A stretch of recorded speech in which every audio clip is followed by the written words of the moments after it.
All right, click. Can I? Wait, we're going live. And we're live. Okay. It is Thursday, September 2nd, 2021, 5:03 p.m. We were 3 minutes late because Scott was giving us a tour of his office at Yale. We are here with Professor Lisa Page of the Yale Law School. It's Ben, true. we're just doing this, right? Where's the lie, Ben? Where's the lie? No, because here's what happened. I'm going to tell, and for all of the people in the audience who work for the Federalist, this is your chance. You guys suck. Because the federal, all the people on the right suck, because for the last few weeks, Lisa Page has been in the course calendar of the Yale Law School for this fall, teaching a course with Scott Shapiro. You had it. It was a big frickin' hanging grapefruit-sized curveball, and you just swung and missed at it. Didn't even try to hide it. To hide it. Think of all the outraged Wall Street Journal op-eds you could have done. There it is. It is a bit scandalous, though, that Lisa is teaching at Yale Law School because of her actual legal knowledge.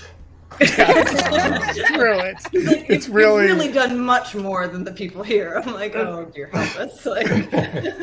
We are not allowed to have fun anymore. But in lieu of fun, we are going to have a debate today between Lisa Page and the Lisa Page puppet, who has been upset at having merely the chore of parroting Lisa's actual thoughts and never getting to express opinions of her own. So whatever Lisa says today, the Lisa Page puppet reserves the right to respond. Lisa, welcome to the part 4 of the 500th episode of In Lieu of Fun. Yeah, I saw the counting on that one. I was like, okay, we're taking some liberties here. I see this. Yeah. So what number am I actually?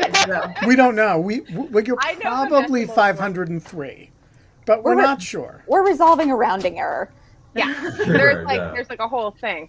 I just want to say that everyone thinks that I'm the Lisa Page puppet, but I'm not. The Lisa Page puppet is the Lisa Page puppet. That just I don't exist. I'm also saying her own entity. Yeah. If there is like a conservative right wing entity watching right now, I just want my moment of being screenshot with you, Lisa, while holding a paper bag on my hand and wearing a dog shirt. And I'm really what is the Washington Excelsior or something I don't know. There's anyway. Hello. It's very nice to see you. But Lisa's much more conservatively dressed. It's clear she was still a federal employee at the time. Yeah. Lisa's what's anybody gonna do? Ann Taylor. That's right. That's right. Exactly. Wearing the DC uniform. That's What do they call those kind of tassels from the collar? Terrible. Yeah, because that's what it looks like Lisa's wearing on the tassel. puppet. Oh, you mean like the Sandra Day O'Connor collars? Yeah, exactly. Yeah. Okay, yeah. I don't know. It was supposed to be just an Oxford button-down shirt. Yeah. No. I totally. No, I got that. I drew this in 30 seconds, and I. That's the greatest gift of all. That and the fact that a human-sized Halloween cost got made out of it. That was pretty. There's nothing really that's going to surpass that in my life. And that all over the country there are isolated individuals who carry the tote bags bag with my face on it. I'm still waiting to run into one in Whole Foods. It hasn't. I bring mine, but it hasn't happened yet. I'm sure it's a matter of time. Yeah. No. It would be so funny though if someone's like, "Oh my God, your tote bag! It's the Lisa Page puppet," and they just completely miss that you're Lisa Page. Yeah, I mean, it's at a point now, quite blissfully, that I meet new people. I was out the other night with a journalists and a couple of her friends, and she it was like 2 hours in when finally it was like, oh, well, how do you know this person? And I was like, oh, well, you know, it was actually somebody you introduced me to, Ben. Like, our lives have sort of led some similar, you know, oddities. And they're like, wait, why? And I was like, oh, so, like, you know how, and these are journalists, like, of course they know what happened. I'm like, so you know how President Trump kind of got mad about these texts? And they're like, oh, you're Lisa Page. I was like, that's right. They're like, oh my God. Oh my God. I was like, okay, it's okay. I'm still the normal. Same person you've been talking to for 2 hours. Like, we're good. Anyway, it's just kind of amusing. But it happens less and less anymore. I'm like fading back into my happy oblivion. So I'm happens to me. I'm happy to be here. And you're teaching at the Yale Law School, and it's not even a scandal. Yeah, not yet. I mean, you're doing your best, Ben. So, I know you really are trolling it for it, Ben. No, I just want Molly Hemingway. Molly Hemingway, if you're listening, oh, for fuck's sake, you know, this is your chance. You know, you missed your chance. Now you've been. If you do it now, it'll just be because I baited you into it. We're just so everyone knows, we're teaching a course called Cyber Security Law and Policy. So which is code for how to overthrow a president. Ben. No, Ben. Stop. I mean, that legitimately sounds like an awesome course. I'm very jealous. Both of them, actually. By the way, I mean, half of the course is awesome. There's no question. Oh, quit it. Please. Like, I don't teach next week because, I'm sorry, I don't teach this week because I wasn't able to, but I start again next week. And it's the first two classes were topics I don't really know as well as all of the rest of the class. So I'm like, great, way to like pump myself up and be super confident, like going right into it. Shit, I don't know. Like, can't wait for this, but it'll be fine. Scott will be there. Scott knows everything. We'll be fine. Welcome to my life. That sense of like really kind of, you know, it's I personally find it the most fun to teach classes where I'm learning it myself, because you really feel like I at least get really invested in the material because I'm figuring it out with the class, so to speak. And so, you know, there's no part of that for me. I'm like, I would like to do things I know very, very well and not have to work enormously hard at them. But instead, we're going to start with the CFAA, which I really practice in, but that's okay. You kind of have to start with the CFAA. Yeah, no, I know. And then we'll go to the Store Communication Act, and then we'll do CFAA. Everything's illegal, whatever you do. Right. If you're on a computer and you did it, it was illegal. No, I mean that's about it. So maybe that's just I'll cover it. And we'll just chit chat the last hour 20. So, Lisa, you were the first guest ever to show up on In Lieu of Fun in the form of a paper bag. And I think am I not the only guest? I think you're still the only. Well, Kate did once imitating you. So I think it's now a universe of two. Where does that rank in the great distinctions of your life? Well, very high, but my life has been very indistinct, so I'm not sure how to give you that one. But it's a great. Honestly, it's an enormous honor. I was thinking about this when I was in the show earlier. It's because that's when I think. I was like, the funny thing about Kate and her paper bag is that she and I, outside of this context, for sure would never have been friends because she's far too creative. What? Far too creative. No, you're too creative, you're too crafty, you're too like, here, let me, cure a lamb leg. Or save a bird, right? Or birth a calf or like whatever. Like these are things that are never gonna be associated with my name. Like that's just never gonna happen. And so the likelihood of our paths having ever crossed is like very, very low.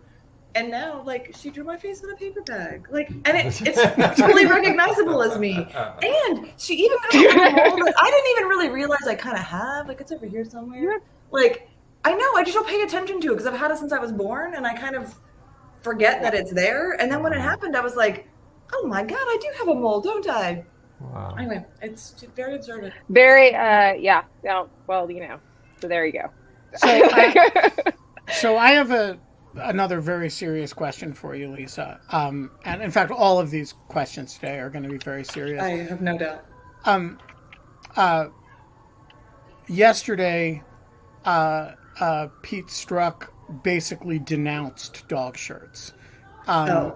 He hates dog shirts. He showed up with a tux, although not a straight tie. Yeah, right.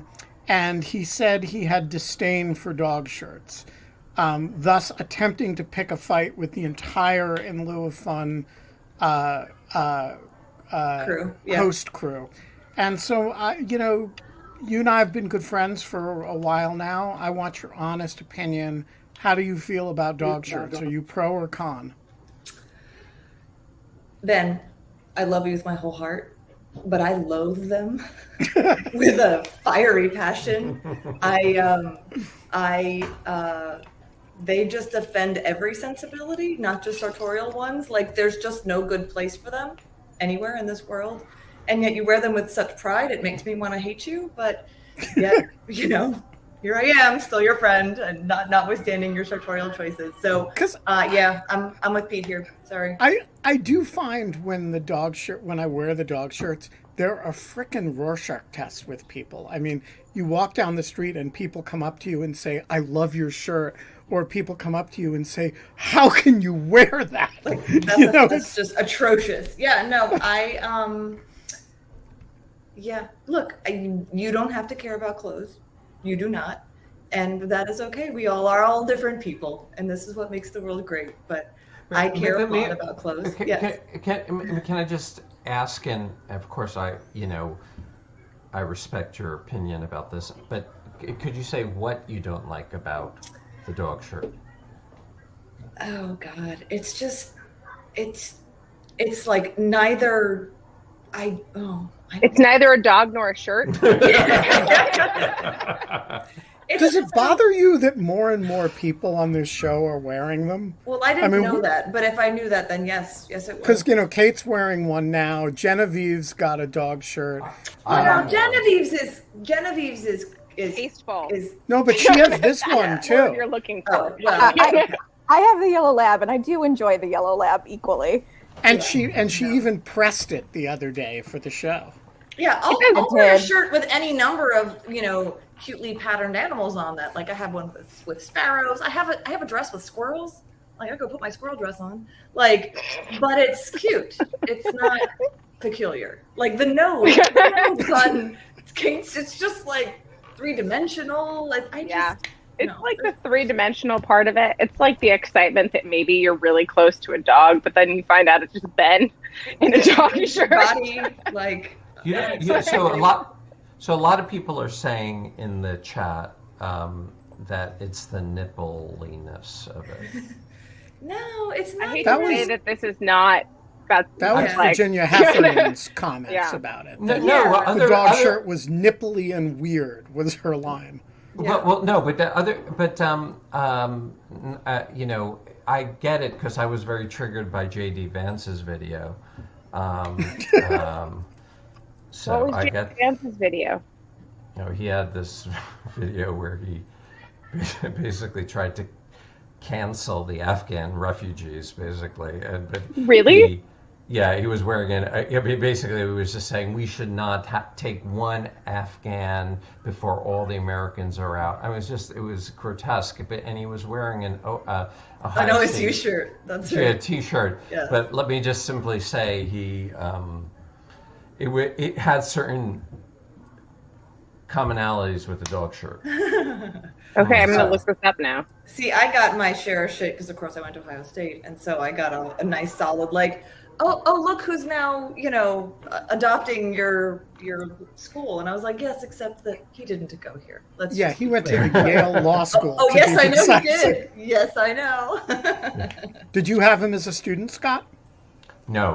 I only met him once. And he was an inclusive legal positive. No. We didn't get that intimate. But I just said hello to him and something about his book or whatever. Congratulations about the book, and he seemed like a nice guy. And now he's morphed into like J.D. Vance, Josh Hawley's older brother.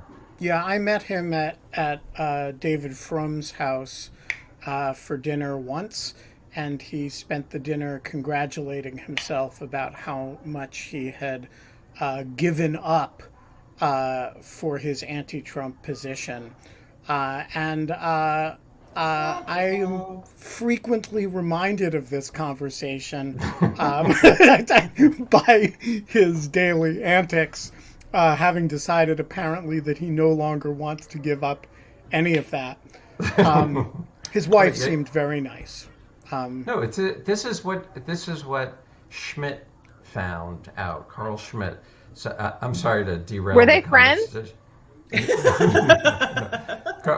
Although Carl lived to like 99 or something. He lived till 1970 or so. Yeah. I actually have it in my book. I forget.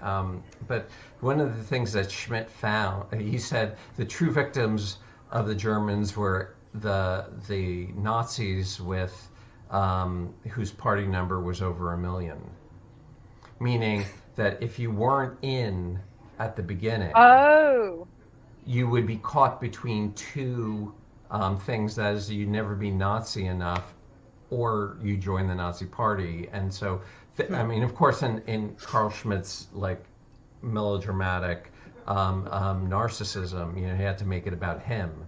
But yeah, it is kind. I was going to say 5 million Poles and would beg to differ with the true, not to mention Jews and others, but yeah, I can see where he's coming from. The true victim is always me. But but just to say that I think the same thing is going to be the case for J.D. Vance, which is that like having been a never Trumper, he'll never be truly of MAGA. And he's also like the coastal elites now can't stand him. So. Like the Facebook, that's how I feel about people who have like a Facebook ID number that's more than 4 digits. No. I'm joking. No. Okay, does actually no one remember this? Because maybe I'm just like, of this group, the only person that like kind of lived through this. So when Facebook started in 2004, like it started just at Harvard. Everyone knows that part. Then it went to, not to the Ivy Leagues, but to like a couple Ivy Leagues and MIT. And then it kind of opened up to all of the Ivy League. It was very elitist, like in how it rolled out. And like there were Facebook groups at the time that were, I remember it was a protest. It was like, keep Facebook in the Ivy League. Do not let other schools use Facebook. Right, and then it was because the end was, when Cornell got, and I know, that's that what was, I said. Once the kids from the School of Hotel Management were allowed onto Facebook, that's when the Russians got control. Yeah, anyways, this is like interesting part of I think it's kind of interesting, but everyone has forgotten that. But yeah, it was really weird. So Lisa, are you were a Twitter sensation for a while. You've been kind of dark most of the time on Twitter. How are you feeling about social media these days? Are you using TikTok instead? Yeah, that's exactly right. Putting out TikToks, ticks. What are they? I don't even know what they're called. That's a really good question. What are they? I think they're TikToks. Genevieve, what are they? Yeah, right. Motion feature film. As our youth coordinator. Yeah, I know. I'm not well positioned. Yeah, no, I am again back to my like happy oblivion. I'm just like fading back into obscurity. I'm very comfortable in this place. So I was weirdly motivated to tweet like a couple weeks ago for no good reason. Well, my tree fell down and I was really devastated. Nate, like I really. Oh, I brought these for you. Oh, so it's really sad. My tree fell down, my fig tree fell down, and like it was like the height of harvest, and I was like incredibly devastated. It felt very like symbolic of my life, and I cried about my dumb tree. And then I had a tree person come out because I'm like, this tree can't die. Like, and there's truly like a separate part of this tree that's still growing. Can I just want to say really quickly that there is one thing that I've learned from being friends with you over the last couple of years is that you cry if there's like a stiff breeze, you cry, Lisa. Like there's like if there's like a whiff of onion, you cry. There's like yeah, no, I'm real. I'm a sensitive girl. I know. No, we planted this tree. We like first bought this house, and like anyway, it was very sad. And the tree's still growing. It seems to be doing fine. The tree person came out and they were like, no, your tree's gonna be fine. And it's like the back half of it's covered with figs, but they're like green and clearly not gonna ripen because we're like past fig season down here. And I don't know. Like, I'm like, is this a harbinger of like I'm just gonna have a fig tree with no figs, which is almost more depressing than not having a fig tree. Like, anyway, but to your point, I tweeted about it for some weird. I was feeling very. I love that. And then I don't even go on Twitter. I don't like once a week for like 15 minutes. I'm like, let me see what's happening, and I'm like, oh, it's already again. Yeah. How do you get outraged then? It's good. It's a good point. Yeah. I actually try to avoid outrage. I try to avoid all intense swings of emotion because as it turns out this doesn't serve me well. But how do you entertain yourself then? Because in our modern society, so here's the development of the entertainment tell us about this media. Strange world that you're living in. First we had radio, then we had television, then and movies, and then we had. I'm so glad you did not start at cave art. Streaming video, and then we had outrage, and that's the way as a society that we entertain ourselves now. And so, like, what are you doing to keep amused, if not, generating anger? Yeah, I will say it's actually a problem because just like 2 days ago, I realized like I'm working all the time. I hadn't turned on my television in probably 6 weeks, and like not an exaggeration. And that's not like a point of pride. It's actually totally depressing because there's like really good content. I get it. I put the kids to bed, I pull out my laptop, I get up in the morning, I take the kids to school, I pull out my laptop. And so I've actually just 2 days ago, I was like, all right, I'm fixing this. This is too much. I'm working too much. This is ridiculous. Like, I don't need to work this much. And so I went downstairs, I turned on the television, like I'm behind on Ted Lasso. I picked it up. I'm like, oh, I'm going to feel so good about this. I'm so excited. And I promptly fell asleep. Can we talk about Ted Lasso? Please. I'm really behind. So maybe I don't know Ted Lasso. Neither do I. But I've been watching The Bureau. Oh, The Bureau is wonderful. Which is spectacular. Yeah, I'm gonna start watching that. It's in French. It's in French. I only watch French TV now. I watch Le Podcast. Le Podcast, the French Village and The Bureau. If it's not in French, I don't watch it. Yeah, but I really love because I'm classy. But there's a lot of disagreement right now about Ted Lasso. Why? What is tremendous. Ted Lasso? No. It's There's no wonderful. disagreement. Those people are wrong. No, it's so good, but a lot of people are saying the second season isn't as good, and I'm like, it's not over. So anyway, I mean, I love Roy Kent, so that's pretty much. I know. It's so good. I love him so much. Like, just angry. What is it? And it's a series on Apple, and it's Jason Sudeikis plays an American football coach who gets hired to coach soccer from like the Kansas, like a second tier school, whatever. Kind of like a lower league football thing that like gets a state championship. Gets hired over to like London to teach AFC Richmond, which is this fictional Premier League garbage club, soccer team that's never won a trophy, and he doesn't know soccer or football at all. And just kind of, but knows people is, I guess, kind of like the and he's like real American, like he's very hokey, super hokey, but it's very well written. It's funny, like I laugh out loud, funny. It's really joyful. But not in a saccharine. Not hokey. No. And the way they've built the ensemble cast is really, I think, the gem of the show, because even minor characters, they have distinct storylines. They're not just foils, and they really get to the heart of a different issue at different times. And it's just so It's just pleasurable to delight. watch. It's like, oh, I need to feel good for like 20 minutes today. Yeah.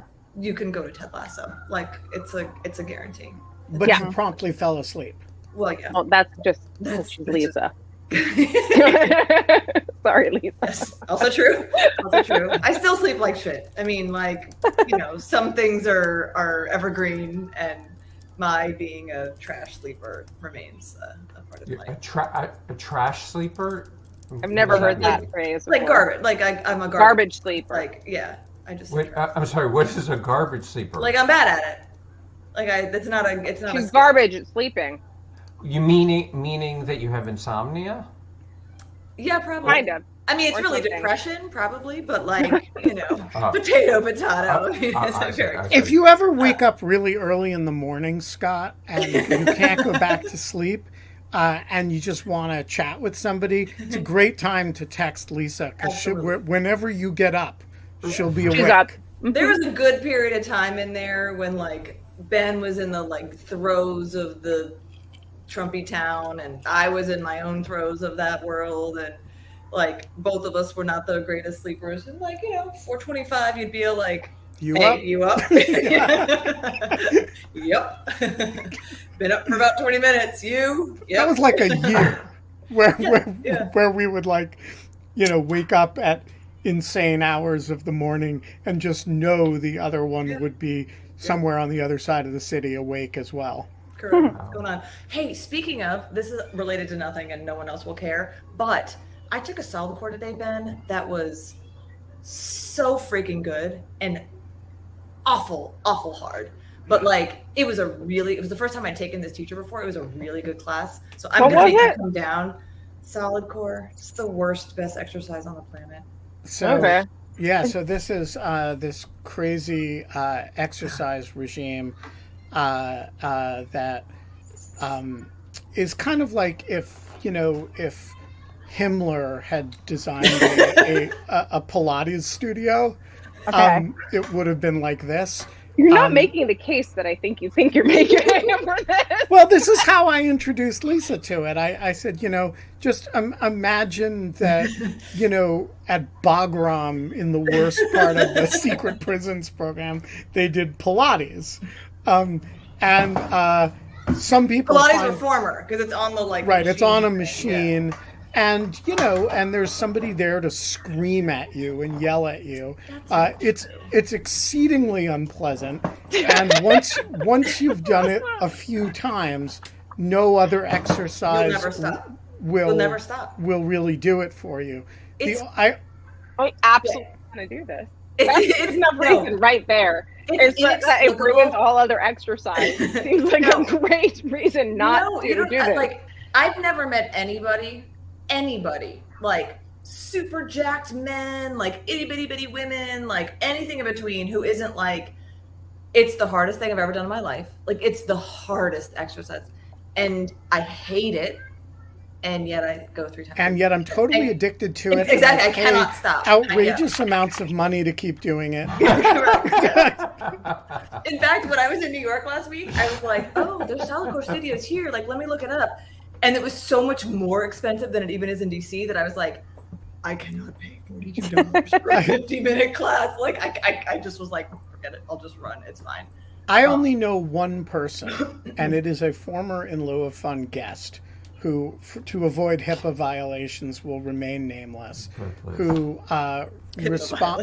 who did not, I took her to a class, and she was like, that was good. It'd take more than that to break me. That's I the love only person I know. Love that spirit. No, it's no. It's just No. here's the true. No. How do you feel? Here's the true thing about it that keeps me going back. It is You hate it is- yourself? no, actually, that's not true at all. I really like myself. I know, I'm joking, Lisa. I know. Like, I got home and I was like, oh, is that it? I was like, oh, no, it's not. No, it's so hard that when you're done, you honestly feel like, well, I can obviously do anything today because I just did that horrible thing for 50 minutes. And I'll finish and be like, okay, I'm gonna run 25 miles. I do not do that because every bone in your body is like unbelievably exhausted. But you feel like you could because you're so juiced up by like the like hardness and the thing you just did, and like I got rockin' abs now, so I mean, I feel that way about the yoga that was formerly Bikram yoga, but now it's just like hot yoga. I'm an addict to that. Have you I love Bikram. Have you seen the documentary about Bikram yoga? I have. It is awful. So I like to separate the exercise program from the man because the man is a terrifying entity. No, it really is like truly for anybody in DC area, just reach out. The only thing that I'm getting out of this is starting my day with something terrible, Lisa, so that everything else seems better. So now I'm going to it's just the thing about it is incredibly hard, yet the instructors are like to a person like pretty motivating. Like they're really very like Ben says they're screaming at you. They're not, but they're they've had to work to become instructors, so they also understand like how incredibly painful and hard it is, and it's broken up into like 20-second segments. So you're like, this is incredibly painful, and then they're like, all right, 12 seconds, and you're like, okay, fine, I can do it for 12 more seconds, and then you're on to the next thing, and then all of a sudden you've done 50 minutes of it, and you're like, well, that was terrible. But you have to understand that Lisa, in a very short period of time, has gone from this is the worst, why are you making me do this, I hate you, I'm never doing this again, to evangelizing this on a live broadcast to everyone I know. So note to Solid Core, we are very willing to be sponsored by you at any time. This episode of I have In Lieu of 200,000 Fun, Twitter followers, Solid Core. I will say anything you want about this exercise. Charles T., the floor is yours. Thanks. I guess, Lisa, my question is, with the growth of right-wing extremism, do we need to rethink the legal counterterrorism framework? We have this bifurcation of foreign and domestic, and we have the foreign bucket for Al-Qaeda and such, and we have the domestic bucket for right-wing where it's, a crime versus. So I guess, do we need to rethink the whole framework that we use to deal with counterterrorism, or can we sustain this bifurcated pathway in perpetuity? And I will say that I never worked at DT at all, so it's truly not an area that I have any real expertise in. And unlike Scott, I don't like to pontificate on things I know nothing about. Scott knows everything. It's a difference, and so I know that I'm learning about.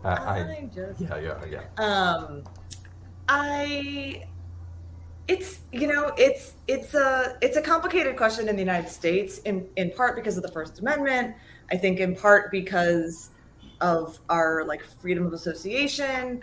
I think we've done obviously a terrible job at any sort of intelligence gathering about these organizations. In fact, there was that story a couple days ago that I texted to a friend who works DT and was like, oh, this is going to be bad. And the response back was like, yeah, this is not going to end well for the Bureau. Because it was about like a couple of agents down in Jacksonville or something who had some terrible person as a source, right, against Antifa, which you're like, oh, super.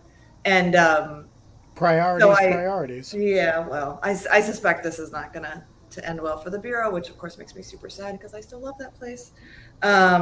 But they need to reprioritize. Yeah, but can I just say though that we are teaching about this, we are not teaching DT. No, we are not. I'm not saying we are. one word. No. Wait a second. But there's like a history that you and I have discussed, right? About yes, a full syllabus. Yes. Right. About why there's a different regime for domestic surveillance. Yes, that's right. As opposed to foreign. That's a fair point. And so, yes. and so, whether we should change it is one thing, but it at least was based on something. That's a good point. Right. You know, that probably. No, what Scott's referring to is, you know, we have a good long set of readings of the church committee, right? Sort of the abuses that obviously led to the passage of FISA and the legislative history of FISA, right? To sort of understand why, you know, why FISA is not as, in some views, like robust as like domestic criminal law. And the reality is it is, but it meets the purpose that it needs to, which is this was an area of sort of plenary executive power and not an area that is contemplated by much regulation at all in the Constitution, but for the, you know, the act of war. And the executive branch and the Congress was like, okay, we got to regulate this a little bit. Like, this wasn't great. We didn't do so well in these few years here. And obviously, you know, that sort of brings us to FISA. So that's true in that, like, domestic terrorism at the end of the day is still just a domestic crime and an area which, you know, it's kind of like hate crimes. I've honestly always been ambivalent about hate crimes. It's not a liberal thing to say at all, I know, but I'm not a big liberal, despite what people say.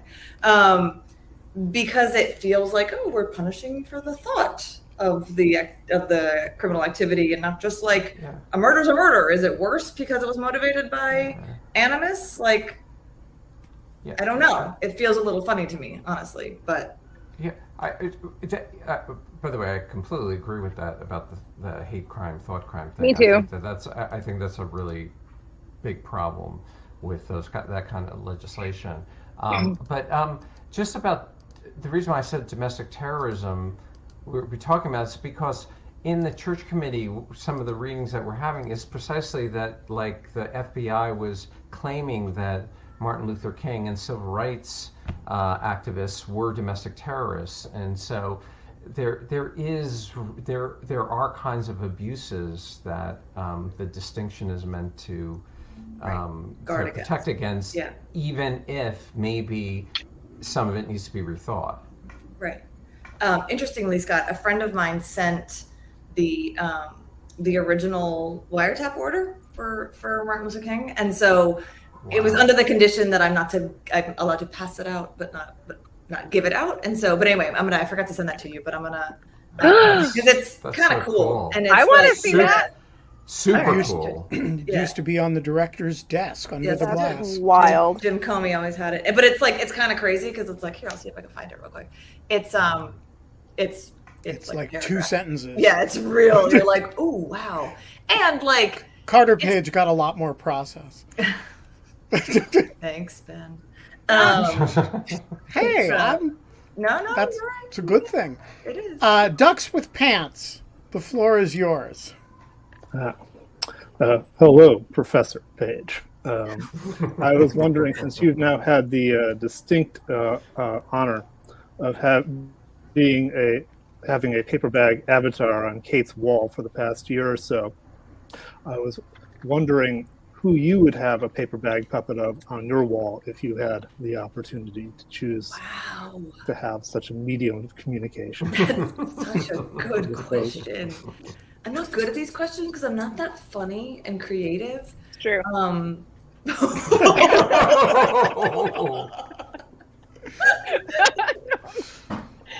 my God.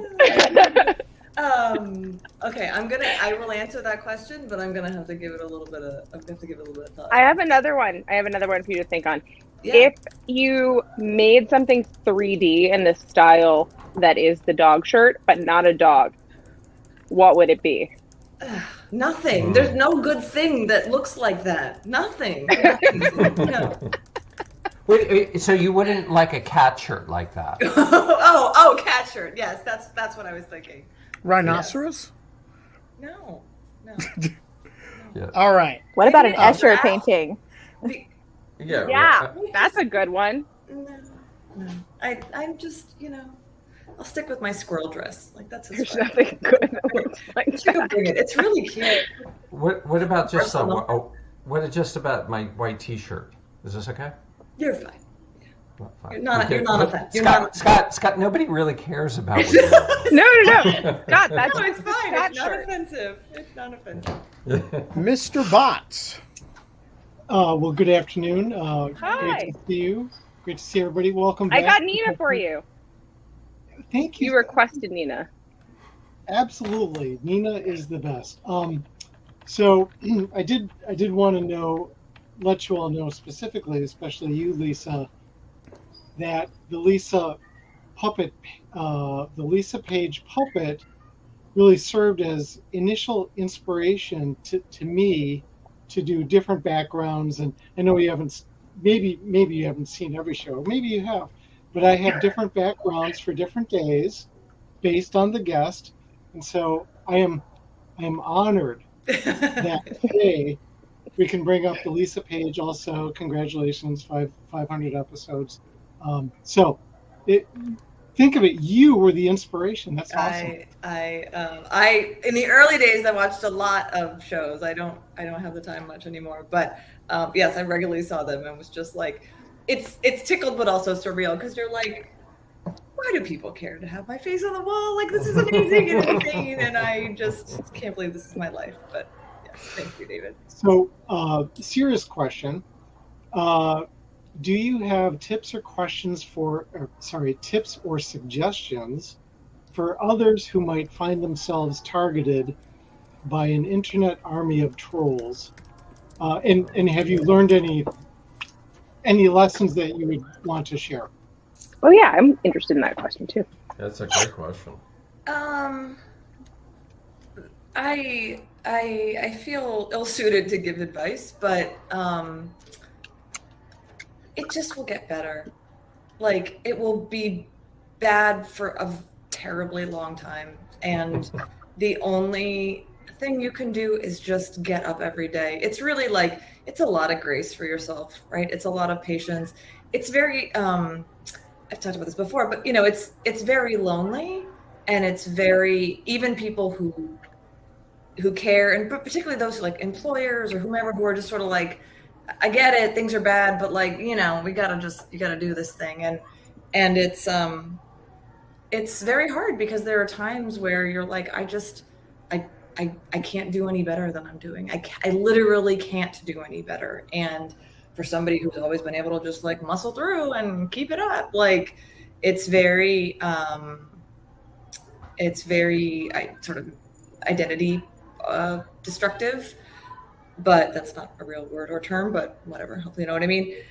It really is just about getting up every day, just endurance, because it will change. And I'm on the other side of it now, and not that I would ever wish this on anyone ever, no matter how much I loathe them, but it's changed me. Like, it is now it's a part of who I am, right? And because I like who I am, I can't like I don't know, begrudge isn't the right word. Like, it's a part of my identity. It's like what all trauma does to people. It changes you. Right. You don't regret it. But can is there, so I have found, and I didn't endure anything.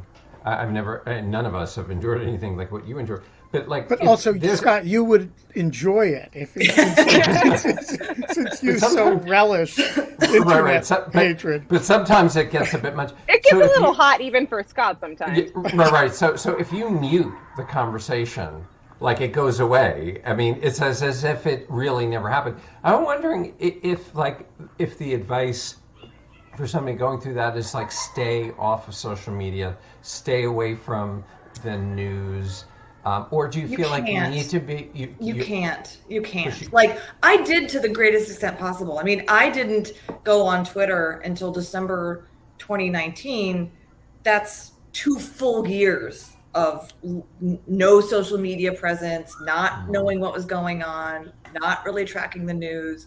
I mean, I think I've talked about this before. I still have a girlfriend who literally, her unofficial like role became, tell me when something crazy is happening, right? So like the day that the president did his like horrendous mock orgasm in Minneapolis or whatever, like, I only knew about that because at 10 o'clock at night, a girlfriend was like, oh God, he's so gross. And I'm like, oh, what happened?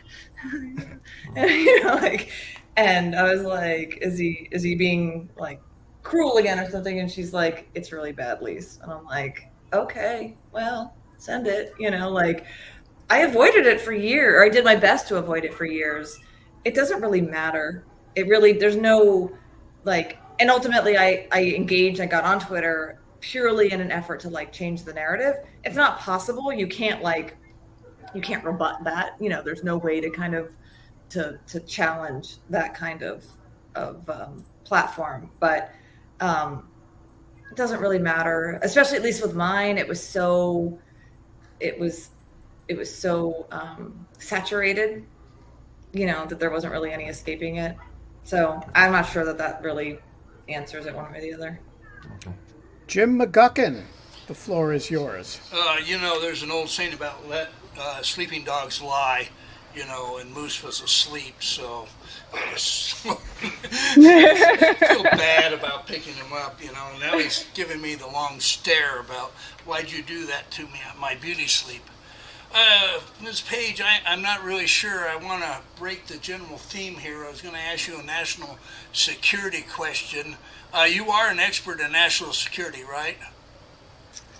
Oh gosh, I don't like calling myself an expert on anything, but I've worked in it a good while, yeah. Okay, so I'm in the thick. I work in Louisiana, and I work on utilities out there, and as you can guess, we had a little issue last week. I'm glad you're okay. Yeah. Oh, yeah. No, I didn't go out there. I got headed off by my boss right as I was getting on the plane. Okay, and then, now New Orleans is in bad shape, guys. I mean, really bad. It's gone down to a sort of pre-Neanderthal type situation. There's very little order. Okay, people can't. It's bad. So the question is, we're going to harden the system at mucho cost, right? And my question is this: climate change, in my mind, is sort of a done deal. I may people disagree with me, but it's just it's going to be really hard to stop. A planetary transformation, because it's sort of going. Any rate, from your perspective, how does this change the relative power of nations? And in particular, I'm thinking about the Chinese versus us. In other words, and I wanted to frame this question more in which of our two societies are more adaptable to change. I can argue that our system hasn't shown a lot of adaptability lately. Well, I mean, I think the answer is the Chinese, because in an autocratic state, you get to do whatever you want. And so you get to simply impose whatever rule you want to impose. And so if the Chinese want to get serious about climate change, and of late, they've kind of been doing it, which is a little bit insane, between their recent privacy bill, and then they do have a something greenhouse gassy I remember reading about relatively recently. They're frankly in a better position to do it. They don't have to have democratic rule. They don't have to have any majority agreement. They're just going to do it. And so ultimately, I think an autocratic state is better if they have altruistic goals. The problem is they just usually don't. And there's there's an interest, obviously, in simply maintaining, power or, grift or both. Yeah, but I mean, I think everybody is in universal agreement. It's a national security problem now. It's just not one that the government is really prepared to tackle still. Actually, I read a really interesting statistic the other day that was it was related to, there was some story about Mackenzie, she's not Bezos anymore. What's her maiden name? Scott. Thank you. How could you forget that? Sorry. No. I know. Anyway, that they were talking about, the billions that she's giving. It's kind of astounding. And whatever says, it must have been a podcast, I think. Oh, it was Make Me Smart, which is I have the world's biggest crush on Kai Ryssdal, and the Kai Ryssdal Molly Wood thing just brings me total pleasure every single day. I wish it was longer than 15 minutes. But anyway, on the podcast, they were talking about philanthropy, billionaire philanthropy. And the amount that philanthropists have given toward climate change is some shockingly tiny, maybe $100 million or something, so minusculely small that you're what? Why? a couple of billionaires really putting their money and mind to like climate change would like probably do it. And it's kind of crazy that there isn't really climate philanthropy in the way that there is for like eradication of disease or, you know, a whole slew of other obviously important goals. But climate isn't one of them. It was kind of a sad, weird revelation. It's also super strange that like the economic argument for addressing climate change isn't more foot stomped regularly, because what it costs us now, I mean, maybe we can't reverse, but we can stop it from getting worse. And so it's just going to be a ton more money to keep patching than it would be to address it and try and ultimately fix Also, our situation. those philanthropists don't give nearly enough money to lawfare. Just saying. I mean, yeah, you're part of the problem. You're taking money away from climate change. No. I mean, like, you know, all these philanthropists who were so supposedly so visionary and everything. Matteo, when you are a great philanthropist, you will solve the climate change problem and give money to lawfare. In the meantime, do you have a question for Lisa? I have a couple questions for Lisa, but I forgot them. Let me take a second to look. What are you doing here? I'm curious. Don't ever admit you forgot your question, dude. I totally. That's reading the fucking stage directions. I'm here for you. It's okay. I'm so bad at kidding, this. Mateo. We love you. Also, you got a haircut. It looks nice. I know. Oh no, I know. maybe it's that you're not wearing a hat. Yeah, That's what it is. You're always wearing a hat. I've been not wearing a hat. Okay. He's also stationary, which is unusual. Scott is now, as we speak, true, figuring out that Matteo is in New Haven. No, right. It looks like you're on True. Looks like you're I am in New Haven. York. It looks like where are you? Like on York Street or something? The new renovated Humanities Quad. I think like the YLS is like across the street. Yeah, Do I get points for that, Scott? Yeah, no, come to class. Yes, you do. Well, Yes, you do. I'm like mind this. reading. Yeah. I wanted to. No. It's really early. Oh, that was the other thing I did. I apologized to the students because you told me what time your class was, and I was like, I actually said this in class. Lisa. I was like, why? Who do you? I said this in class. I was like, I just want you all to know that a good friend of mine who also teaches was like, I love you, and I would not come to your class. Like that is offensive. So it's at 8. God, I can't even say this out loud. It's 8:30. On a Friday morning. On a Friday morning? And law schools don't even have Friday classes usually. So this is like, literally like. These are hardcore kids. Like, God bless them. Because I am a single parent and I have to get back in time. And so I leave Thursday night on the train at like 4:00 and I get there at 9 and then like roll up, let's teach. And I'll hightail out of here to like get back down to like pick my kids up. You need a helicopter, Lisa. Yes, who is that? That's a great idea. Genevieve will fly you. You were like working on my pilot's talking license. about climate change, and now we want to get Lisa her own helicopter. It's jets that are the problem. Let's see if we can get to the end of the show without Matteo getting a chance to ask his question. No. Friday morning, 8:30. Roll on in. You'll be one of the 20 like hardcore kids who were like. No, I was actually thinking about it, but I have another 8:30 class that day. Sadly. See, Kate. See? He's in undergrad, Lisa. Oh. Shit. Right. I've audited classes that whatever. All right, what's up? Well, now I really forgot the question. This time it's on you guys.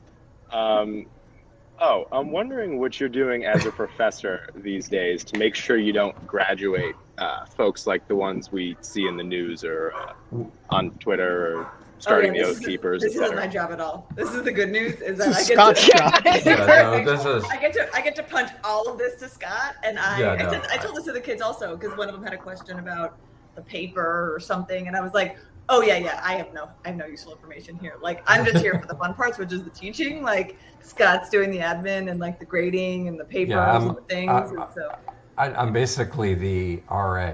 I'm Lisa's RA, but it pays well. Lisa pays Lisa, not for you, but no, we're like,